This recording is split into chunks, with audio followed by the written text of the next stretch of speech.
todos para se sentarem confortavelmente, fecharem os seus olhos, se assim quiserem, para que a gente escute o silêncio de dentro de nós. Para que a gente possa elevar o nosso pensamento ao Mestre Jesus, que nos acolhe, que nos abraça, pedindo a Ele: Mestre, esteja comigo, hoje e sempre, para que eu possa tomar as melhores atitudes, atitudes de amor, de compreensão, para que eu possa praticar o bem em todos os momentos, em pensamento, em emoções, que eu me transforme, Jesus, na melhor versão que eu possa ser, nessa versão de amor, nessa versão de perfeição que Deus me fez. Que eu tenha forças para seguir todos os dias nessa trajetória de paz que é acima de tudo, de dentro do meu coração, para que eu possa oferecer ao próximo também este amor e todas as virtudes que cultivo dentro de mim. Que assim seja, graças a Deus. E nessa manhã de sábado, vamos também acolher com muito carinho o Ricardo Arrase. Ricardo é tarefeiro da casa, também faz parte da gestão da IAM. E hoje ele vai trazer para a gente o tema Aprender a Fazer. Usar a formação para gerar transformação.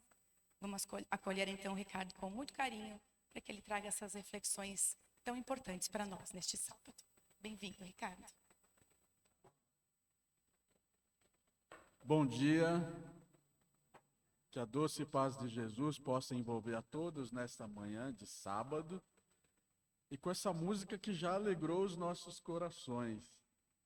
Isso é muito importante para a alma, né? Meus irmãos, eu gosto todos os dias de fazer uma reflexão e queria compartilhar com vocês. Afinal de contas, o que estamos fazendo hoje aqui é compartilhar.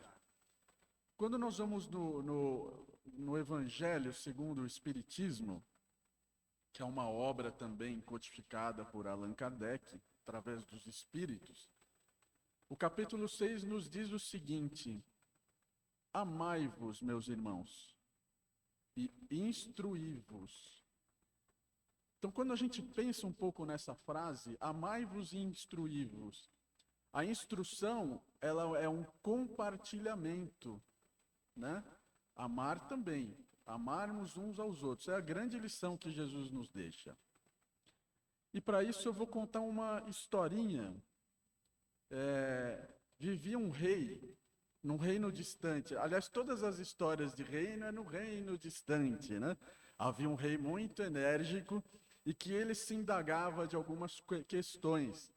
Ele se perguntava sempre qual era o caminho para o céu e o caminho para o inferno. Essa era a grande pergunta que ele se fazia todos os dias.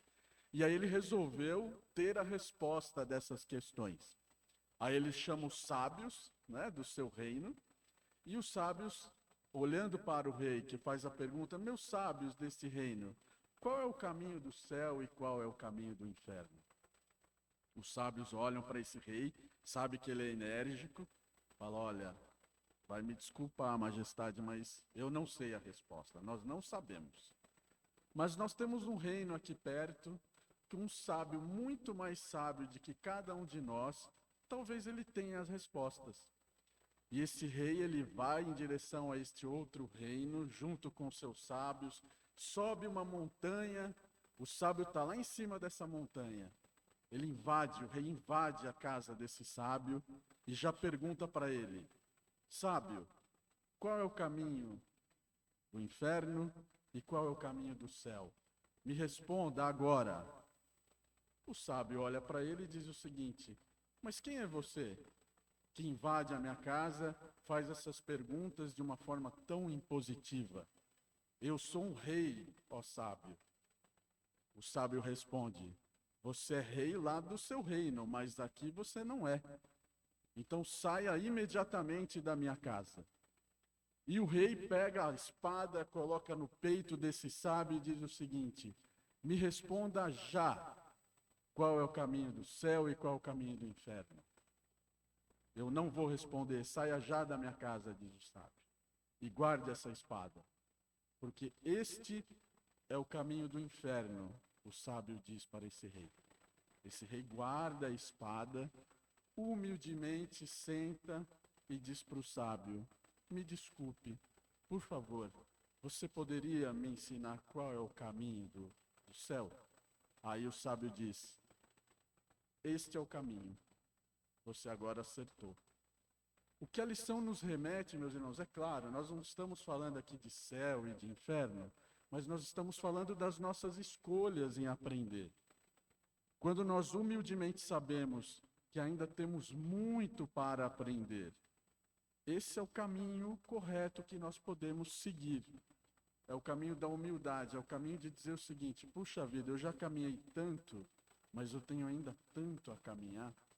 Então essa lição ela é muito simbólica, né? Porque ela fala do sábio que está lá do alto da montanha, onde tem a visão de tudo. Enfim, a gente pode ficar aqui a manhã inteira concluindo e fazendo algumas relações sobre essa lição e sobre este caminho que o rei tanto perseguia. Mas nós temos que pensar em algo que é para nós muito importante. O mundo não nos dá nada. O mundo ele tem uma característica devolutiva. Por que a gente fala isso? O mundo só devolve para nós aquilo que nós entregamos para ele. Então, quando nós queremos servir, quando nós queremos ajudar, é aquilo que nós colocamos ao mundo. O mundo, consequentemente, nos devolve. Ele nos serve também. E aí a gente tem muitos exemplos, né? Então, saber que o mundo ele tem uma característica devolutiva, ele nos chama para a responsabilidade também, não é? É quando nós falamos assim, quando eu tenho a característica, quando eu tenho a minha rotina, quando eu tenho o meu desprendimento. E já pensamos em uma coisa que é muito importante? Já fizemos esse exercício? Quando nós olhamos nos olhos daquelas pessoas que nós amamos, mas aquele olhar interessado, aquele olhar em saber exatamente o que a pessoa está querendo nos dizer, quando a gente sorri para essa pessoa, o que imediatamente ela nos devolve? O mundo é devolutivo. Quando nós ouvimos atentamente o nosso irmão que está precisando de ajuda, quando nós prestamos atenção nas dificuldades que ele tem, com certeza nós perceberemos ao longo desta conversa um olhar meigo também da parte dele. Então é aquilo que nós estamos entregando ao mundo. Quando nós entregamos palavras dóceis, quando nós entregamos palavras sutis, quando nós entregamos palavras de incentivo, o que nós recebemos dessa pessoa amiga ou desse ente querido? Justamente a docilidade que nós a entregamos. Então este é o nosso mundo, meus irmãos. É um mundo de devoluções, é um mundo que pertence às minhas decisões. A história do rei são os caminhos que ele vai adotar. O que ele prefere? Ele prefere essa docilidade da conversa ou ele prefere a intemperança? Ele prefere a paciência, a tolerância, ou ele quer perder a paciência rapidamente com o próximo? E aí a gente precisa, às vezes, prestar muito atenção naquilo que nós pedimos para Deus, tá? Porque quando a gente pede para Deus, por exemplo, a paz, Ele não vai dar a paz para nós. Porque a paz é algo que está dentro da gente. A paz é o nosso sentimento. Então, muitas vezes, Deus nos dá, não da forma que a gente gostaria de receber. Porque a paz, por exemplo, não é nós nos isolarmos, não é nós estarmos num ambiente que só tem a gente lá ou num ambiente super tranquilo.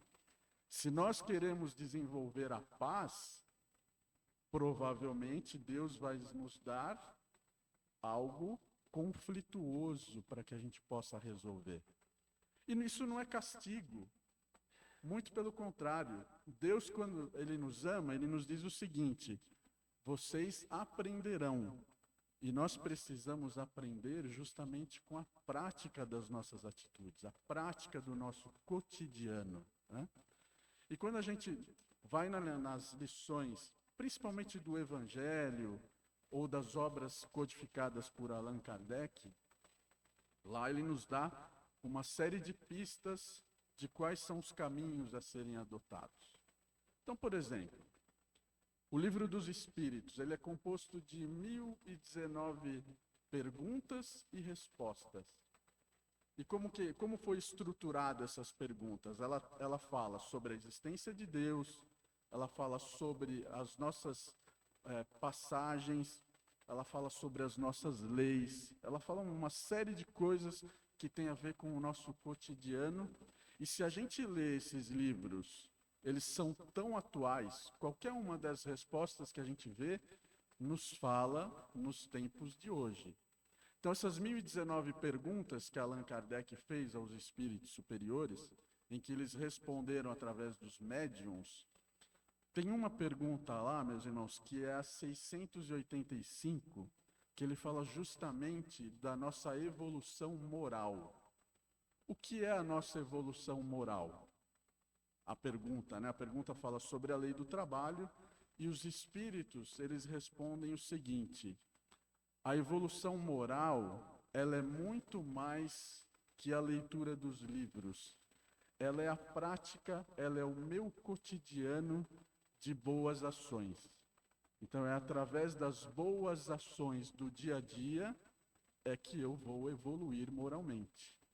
O livro é importante, como nós falamos, a instrução, né? Ela é importante, claro que é. Mas a instrução, ela não vem só através dos livros. Ela vem através desse compartilhar emoções, compartilhar sentimentos, compartilhar experiências. São os nossos compartilhamentos que a vida nos proporciona, nos coloca a família, no convívio, né? Quando Santo Agostinho, numa das perguntas, Santo Agostinho, que era o bispo de Hipona, né? Santo Agostinho, ele nasce na Argélia, e uma das características da obra de Santo Agostinho é falar da fé raciocinada, falar do livre-arbítrio, mas também falar da história de vida que ele teve, como ele percorreu essa história, né?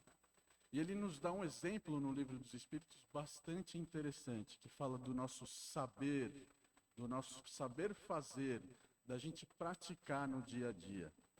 Na pergunta 919, barrinha A do Livro dos Espíritos, é perguntado, né? Allan Kardec pergunta e Santo Agostinho responde. A pergunta é assim: como eu faço para evoluir? Como eu faço para me transformar?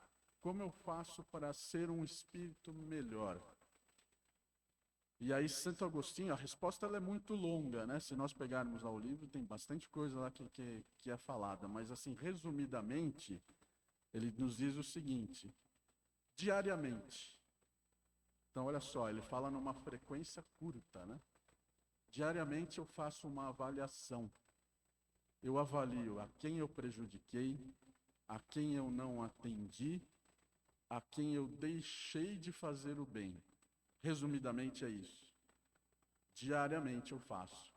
E aí, este é o meu exercício da consciência. É o exercício do meu livre pensar. E olhem que interessante, né? Quando ele fala assim, todos os dias, ele está nos dando um caminho. Eu não posso fazer isso de vez em quando. Essa avaliação não é uma vez por ano, não é na virada do ano que a gente costuma fazer, né? Na hora que a gente vai pular as 7 ondas ali, vou fazer um balanço de como foi a minha vida para que eu possa planejar o ano seguinte. Não. Ele nos diz para que a gente faça sempre esse exercício da consciência, né? Só que olha só, o mais importante é nós não perguntarmos o que nós fizemos. Provavelmente a gente vai saber, né? O que que eu fiz hoje que eu possa ter prejudicado ou não ter ajudado alguém? É muito diferente de eu mudar essa pergunta, né? Ao invés de eu perguntar o que eu fiz, o porquê eu fiz. É muito diferente.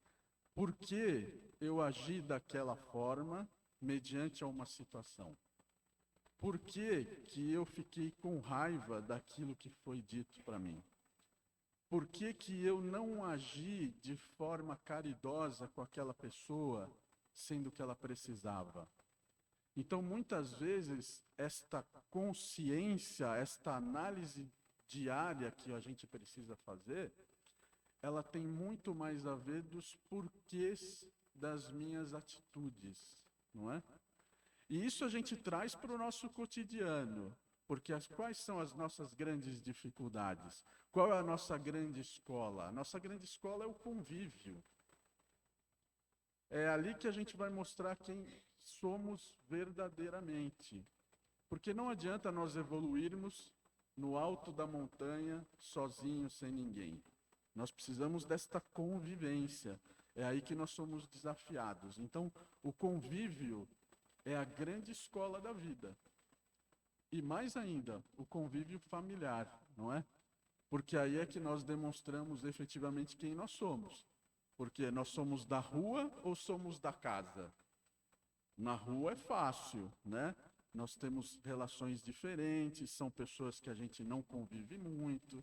Agora, dentro de casa, é onde nós somos desafiados o tempo todo.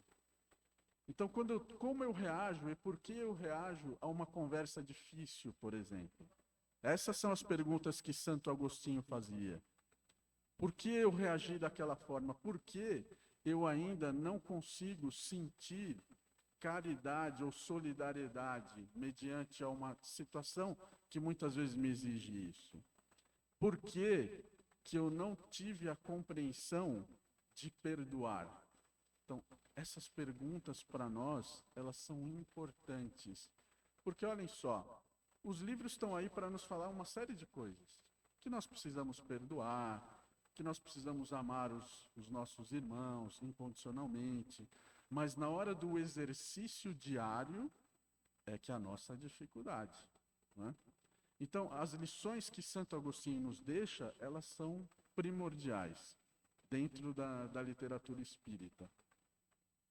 Hermance Durfo, que também traz algumas literaturas para nós, principalmente na parte da psicologia. Hermance Durfo já é um espírito, né, em que o Vanderlei de Oliveira psicografa os livros da Hermance. E ela tem um capítulo que fala justamente do tema da nossa conversa de hoje, que é o aprender a fazer. Como é que nós aprendemos? A nossa transformação, ela está muito ligada ao que nós falamos lá da pergunta 685, que nós só evoluímos moralmente com a prática cotidiana do bem, além dos livros, é com a minha prática, é com o meu exercício diário das minhas modificações. Só que o exercício por si só não adianta, né? Tem que ser um exercício com consciência, assim como Santo Agostinho fez. A irmã, ela fala para nós o seguinte: o saber fazer é muito importante, porém, todos nós somos filhos do mesmo pai. Todos nós somos irmãos. Isso nos iguala perante Deus, porque Deus quer de cada um de nós, e todos nós aqui estamos aprendendo, a mesma coisa, que sejamos felizes através da nossa evolução espiritual. Só que o que nos diferencia é que cada um está no seu caminhar. Nós estamos caminhando de forma diferente. Talvez as dificuldades que eu tenha não são as mesmas que vocês têm, e vice-versa. Apesar de ainda nós estarmos num estágio espiritual muito longe ainda, né, de sermos um espírito perfeito, um espírito puro, temos as nossas mazelas do dia a dia, a gente tem muitos sentimentos ainda que são difíceis de ser controlados, mas nós estamos no caminho, que é o esforço, né? O próprio Deus falava isso. O importante é que nós nos esforcemos para caminhar para essa luz. Ainda não chegamos lá, mas com o exercício diário a gente vai chegar. E a irmã, ela diz justamente isso. A grande dificuldade no saber fazer é que não existe uma receita de bolo, porque cada um de nós está justamente nesse estágio, né? Mas aí a gente precisa buscar na literatura, porque várias obras, principalmente dessa série psicológica, fala para nós não como nós vamos chegar lá, mas quais são os caminhos que efetivamente a gente pode trilhar que vai ajudar a todos nós, não a chegar na plenitude, mas a nós avançarmos espiritualmente, né? As obras, principalmente da Joana de Ângeles, que também trata da psicologia, mas aí nós já estamos falando da psicografia do Divaldo, né? Divaldo, ele psicografa os livros da Joana de Ângeles, que é da série de psicologia também. E dentro dessa literatura tem uma obra, meus irmãos, que se chama Plenitude. Então, ela é uma obra bastante emblemática da Joana de Ângeles, e eu particularmente gosto muito dessa palavra, né? Pleno. O que é ser pleno? Como nós atingimos a plenitude? A plenitude significa como nós conseguirmos avançar, né? Como nós conseguirmos ser mais felizes. E nessa obra da Joana de Ângeles, com esses caminhos, né? Que não é uma receita de bolo, mas ela nos direciona para alguns pontos que são fundamentais para a nossa existência. E isso me remete ao começo da nossa conversa. Não só nós nos amarmos, mas como que nós podemos compartilhar amor, atitudes de amor, porque isso é que na verdade nós buscamos, né? E aí a Joana de Ângeles, ela nos diz o seguinte, olha, para a gente buscar uma certa plenitude, ou seja, de novo, né? Não é o fim, mas como é que a gente pode caminhar? Alguns pontos para nós, eles são fundamentais. O primeiro deles, ela diz, cuidado para a gente não se apegar muito ao passado. Eu vejo isso fundamental, gente, porque muitas vezes a gente se amargura tanto com coisas que já ocorreram e a gente não consegue mais consertar porque ela já passou, né? Então, olha só, nós nos concentrarmos no momento presente e ter fé no futuro, porque o passado já foi. O passado, ele serve para nós, para quê, gente? Para que a gente aprenda com os nossos equívocos e continue a nossa caminhada. Para isso ele nos serve. Agora, nós ficarmos remoendo o passado, não. Ele nos adoece, né? Então, nós esquecermos um pouco do passado, olharmos para o futuro, isso significa importância estarmos atentos ao presente. Esse é um ponto fundamental da obra da Joana de Ângeles. O segundo aspecto que ela nos fala muito sobre essa plenitude espiritual, o saber fazer, né, como nós estamos falando aqui, é justamente a gente ter esta fé lá no futuro. Olhem só, a fé no futuro não é algo que a gente não sabe o que vai acontecer. Muito pelo contrário, é claro, nós não temos todo o domínio, né, do que tudo que vai ocorrer, mas a gente sabe que muitas coisas que nos acontecem no futuro é o que nós plantamos hoje, certo? Se nós nos cuidarmos hoje, provavelmente as questões que vão acontecer no futuro para nós vão ser escolhas que nós tivemos agora no presente. Então, esquecer o passado, focar o presente, tomar as atitudes agora para eu ter um futuro melhor, isso é uma sensação plena de que eu estou fazendo que nós estamos fazendo a nossa parte. O terceiro aspecto que a Joana fala, que também é muito importante, trabalhe incansavelmente no bem. Trabalhe. Essa palavra é tão importante, trabalhar, ocupar. Muitas vezes as pessoas acham que o trabalho é algo remunerado, né? é algo que eu recebo por ele. Não, o trabalho é uma ocupação. É algo que eu faço principalmente no aspecto da minha utilidade, ou seja, se eu sou útil para alguém ou para alguma coisa, isso é um trabalho, né? E já perceberam, meus irmãos, quantas pessoas que deixam de trabalhar ou deixam de se sentir úteis, o quanto que elas adoecem? Então, quer dizer, o tempo todo nós temos a nossa utilidade espiritual. A gente fala muito da nossa instituição, a IAN, né? Que é uma obra assistencial, em que muitas vezes a gente tem a chance de aprender, principalmente fazendo, né? Quando a gente está disposto a estar lá, quando a gente ajuda em alguma tarefa, isso nos traz uma luz, porque, por quê? Porque nos dá uma sensação de utilidade. A gente vê os resultados ali a olho, né? Qualquer coisa que a gente faz ali, não qualquer coisa, né? Mas coisas direcionadas ao que a instituição precisa, isso nos acalenta o coração. Então fica o convite para quem não conhece a instituição, por favor, lá na Pauliceia, né? Rua Francisco Alves 275. Vão até a instituição, que é importante este olhar próximo. Às vezes a gente fala daqui, mas estar lá é uma outra situação. Ver as crianças nas oficinas é uma outra situação. Então, trabalhar incansavelmente no bem, nos sentirmos úteis, é muito importante. O próprio Jesus falava, né? O meu Pai ainda trabalha, e eu também. E na questão 80 do Livro dos Espíritos está lá escrito: Deus ainda continua criando, fazendo com que a sua própria criação evolua, porque é isso que Ele quer da gente.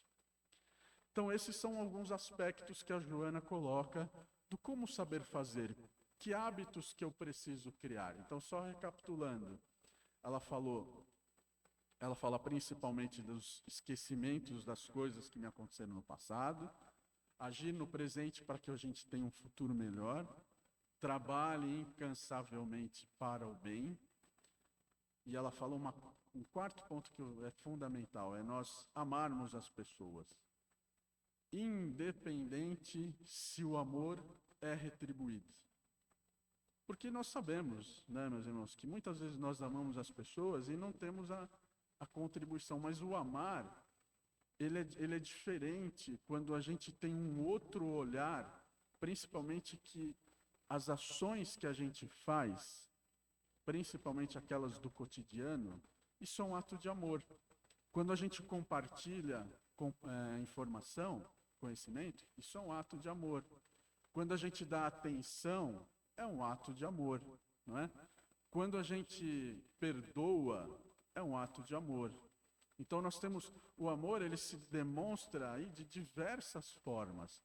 E nós precisamos sim amar, porque o que Jesus nos falava, ele foi muito claro no seu recado, quando os grandes legisladores ali da época dele falavam assim: olha, mas comente aí quais são sobre os mandamentos. E ele falou: só existem dois. A gente amar uns aos outros, e amar a Deus sobre todas as coisas. Ali ele estava sendo muito claro. Aí está toda a lei contida dentro daquilo que Deus nos demanda. Por quê? Se nós amarmos ao próximo, nós estamos amando a Deus. Se nós ajudamos ao próximo, nós estamos amando. E nós viemos aqui nesse mundo para quê? Não falamos que é para sermos felizes e evoluir? E uma das formas da gente evoluir é ajudando o próximo. Quer seja ele o mais próximo, né, que são os nossos familiares, as pessoas que a gente convive, ou seja, todas as pessoas que estão à nossa volta. E Joana de Ângeles fala em mais uma diretriz plena para que a gente demonstre os nossos saberes, né, fazer, as nossas questões cotidianas. Ele fala que nós devemos ter sempre Jesus no nosso coração. Isso é tão importante, meus irmãos, porque Jesus, na verdade, ele não quer que cada um de nós seja igual a ele, não é isso.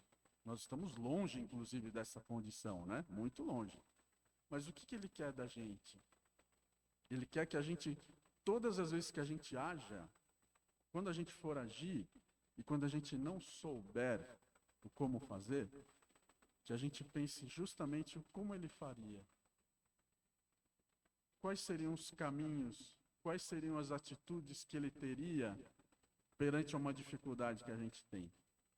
Então, ter Jesus no nosso coração nos alivia. A gente mesmo estava falando em nossa preparação que muitas vezes podemos fugir aí de alguns tratamentos médicos quando a pílula que a gente toma é justamente o Evangelho e as lições de Cristo, né? Porque ele moralmente nos ensinou. Ele moralmente nos ensinou a perdoar, moralmente ele nos ensinou o que é amar incondicionalmente. Quando ele fala da mulher samaritana, que ele vai até ela e ele diz que, eu vim aqui justamente para estar com você, é você que eu estava procurando, ali ele estava demonstrando esse amor incondicional. Não é?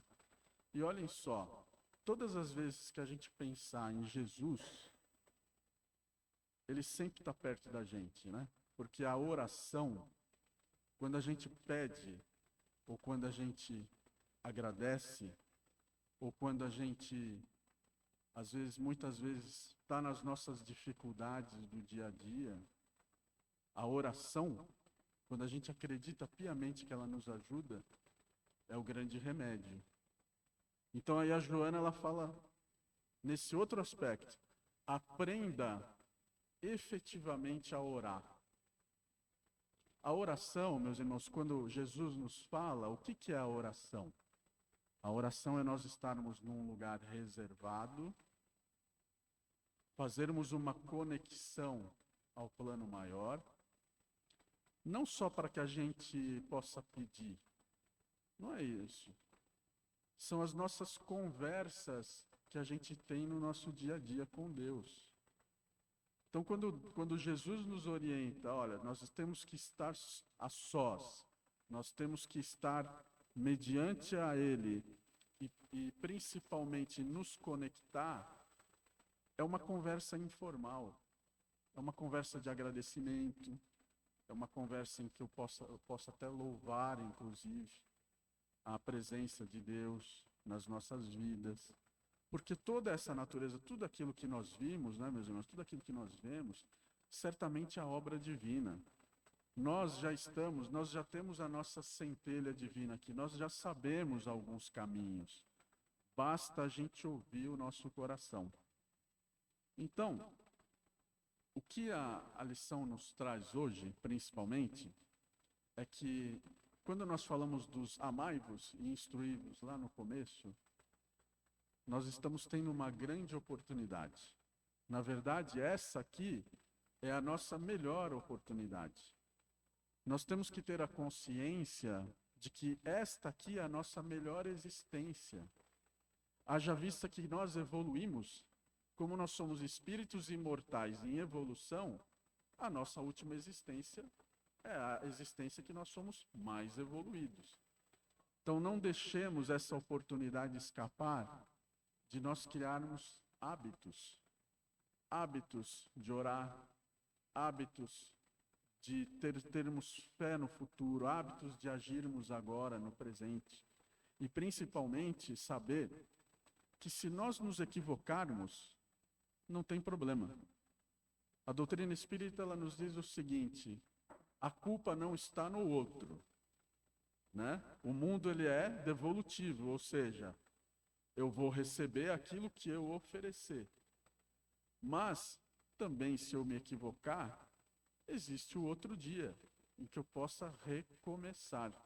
E o recomeço, ele é importante, porque, assim como Santo Agostinho nos diz, examine a sua consciência, porque não adianta nós criarmos hábitos e não avaliarmos esses hábitos que nós estamos adotando.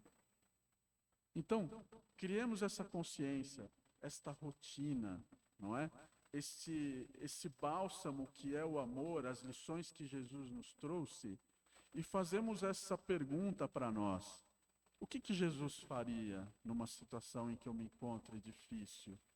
Eu quero a paz, mas Deus me deu o conflito, Ele está me castigando? Não, não está. Ele está te dando a oportunidade de você crescer e você desenvolver espiritualmente, através das lições práticas do nosso cotidiano. Então, meus irmãos, que Jesus, Ele possa ser esse grande orientador e mestre de todos nós. Que Jesus, Ele ama cada um de nós incondicionalmente. E Ele está sempre nos dizendo em suas lições, a melhor forma de nós nos curarmos de nossas dores é nós amarmos o próximo. Amemos uns aos outros, nos instruímos sempre, e que Deus nos abençoe nessa jornada que é a escola da vida. A escola da vida, em seus aprendizados, nos deixam marcas, mas também nos fortalece. As dificuldades, os problemas, elas são oportunidades de nós crescermos. E o exemplo é o que arrasta. A palavra, ela edifica. O sentimento, ele cria. Mas o exemplo, ele arrasta as multidões. Foi o que Cristo nos deixou.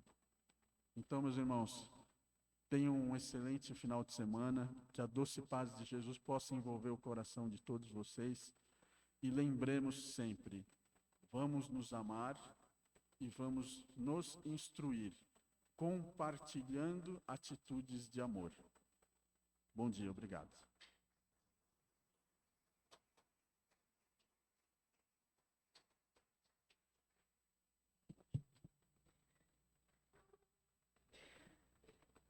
Obrigada, Ricardo. Agradecer com muito carinho, né? Essas reflexões que o Ricardo nos trouxe aqui. Mais uma vez, então, convido a todos para se sentarem confortavelmente em suas cadeiras. Vamos, então, nos concentrando, ouvindo este silêncio de dentro de nós. E neste momento, com o nosso coração cheio de gratidão, elevemos os nossos pensamentos ao Mestre Jesus, agradecendo a Ele pela oportunidade de estarmos aqui, oportunidade de aprender, reconhecendo que sim, precisamos caminhar com o seu auxílio, Jesus, para que possamos nos transformar. Vamos pedir para que essas lições cheguem aos nossos corações, para que possamos amar ao próximo em todas as oportunidades, para que possamos oferecer a nossa melhor versão, para que possamos aproveitar cada dia de vida para aprendermos a ser uma pessoa melhor,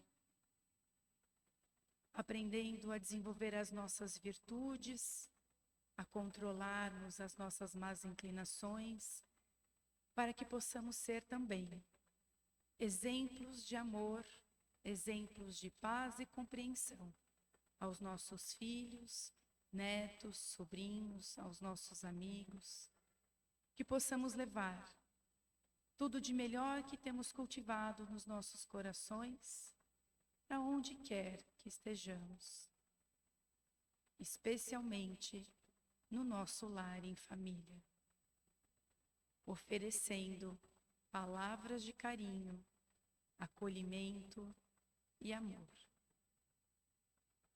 Que assim seja, graças a Deus.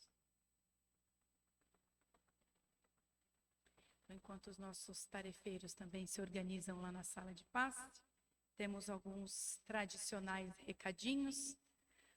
O primeiro deles é relembrar da ação, né, que a gente está desenvolvendo lá na IAN, que é a lasanha solidária, que vai acontecer no dia 12 de abril, no sistema drive-thru. Então, a gente passa lá na IAN e pega as lasanhas para o nosso domingo, lembrando que elas são congeladas, então se programem aí.